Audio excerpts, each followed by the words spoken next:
Ternyata jawabannya enteng. Benar memang zikir itu abot, ternyata timbangannya nanti.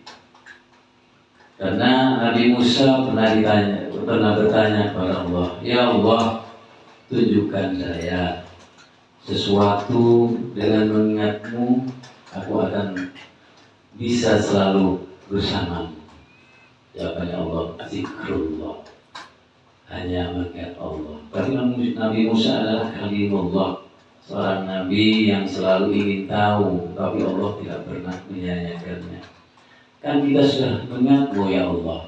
Akhirnya Allah menjawab, seandainya satu kalimat la ilaha illallah ditimbang dengan 7 petala langit dan 7 petala bumi, satu timbangan ada di sisinya, sedangkan kalimat la ilaha illallah ada satu timbangan yang lainnya, maka kalimat la ilaha illallah akan lebih berat daripada 7 petala langit dan 7 bumi. Jadi itu ketika kita melihat atau menanalisis yang namanya fadilahnya cukup besar. Tapi kita belajar zikir bukan hanya bertujuan untuk situ, tapi apa? Karena zikir itu merupakan perintah dari Allah, merupakan suatu amaliyah kewajiban, amaliyah yang sudah diwajibkan sesuai dengan ayat Al-Quran. Di situ disebutkan as'alu ahla dzikri in kuntum la ta'lamun. Maka bertanyalah pada ahlinya tentang zikir bila kamu tidak tahu. Afdal dzikri fa'lam annahu la ilaha illallah.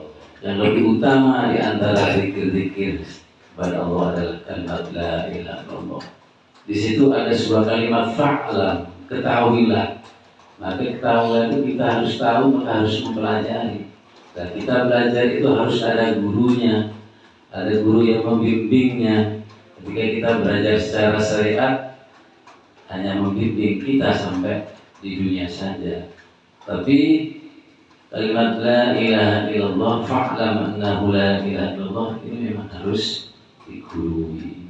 Karena kalau tidak digurui, maka ini akan berbahaya.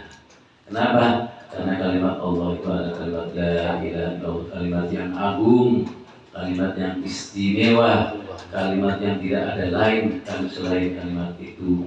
Karena malaikat Jibril diutus ataupun turun ke bumi, aku tidak akan turun ke dunia kecuali dengan membawa kalimat la ilaha illallah. Nah, apa kewajiban kita sebagai umat Muhammad? Maka kita adalah mencontoh atau meniru perilaku Rasulullah SAW. Karena ketika Rasulullah menerima ayat pertama, ayat Al-Quran adalah Iqra bismi rabbikal ladzi khalaq. Iqra, bacalah ya Rasulullah sampai 3 kali. Ada Rasulullah mana diqori, apa yang aku harus baca?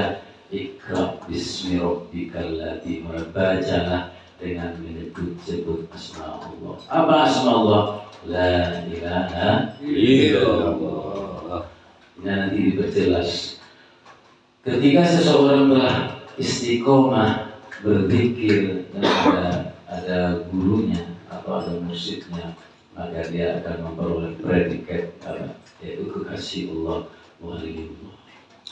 Dalam Al-Quran disebutkan, di dalam Al-Quran adalah ketika kita sudah mencintai Allah setiap harinya, dan kita lakukan adalah setiap waktu ataupun setelah sholat kita sudah mendawamkan zikir, maka di situ adalah ada predikat yang namanya kekasih Allah, yang disebut dengan wali Allah.